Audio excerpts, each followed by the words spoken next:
آپ کو ایک بادشاہ کا واقعہ سناتا چلوں۔ ایک بادشاہ تھا اور اس کے یہاں ایک باندی تھی۔ بادشاہ کا بستر تھا، شاہی بستر تھا، خوشبوؤں سے معطر بستر تھا۔ اس بستر پر بادشاہ جیسے ہی لیٹتا تھا فوراً بادشاہ کو نیند آ جایا کرتی تھی۔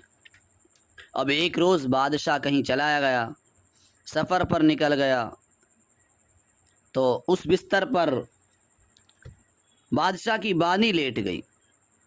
نرم بستر تھا، چکنا تھا، ریشم کی طرح ملائم تھا، چکنا تھا۔ باندی جیسے ہی لیٹی اس کو نیند آ گئی۔ اب بادشاہ کی واپسی ہوئی، بادشاہ پہنچا تو دیکھا کہ بادشاہ کے بستر پر باندی لیٹی ہوئی ہے۔ بادشاہ کو یہ بات برداشت نہیں ہوئی۔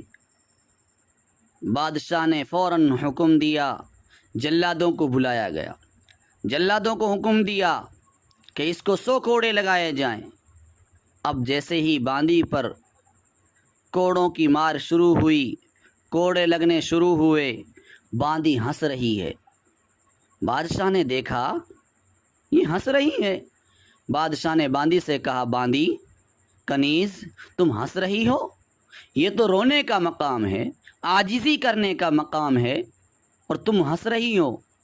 باندی نے کہا، بادشاہ سلامت، اس بستر پر میں لیٹی ہوں، چند لمحات لیٹی ہوں، اس پر میں سالوں نہیں لیٹی، مہینوں نہیں لیٹی، ہفتہ نہیں لیٹی، اور جب مجھے چند لمحات اس بستر پر لیٹنے پر سے یہ مار پڑ رہی ہے میرے بدن پر، مجھے 100 کوڑے لگائے جا رہے ہیں، مگر اس کا کیا حال ہوگا اور اس کا کیا عالم ہوگا کہ جو اس بستر پر صبح اور شام لیٹتا ہوگا، جو رات بھر اس بستر پر لیٹتا ہوگا، کل قیامت میں اس کو کتنے کوڑے لگائے جائیں گے۔ باندی کی اس بات نے بادشاہ کے دل پر ایک ضرب لگا دی۔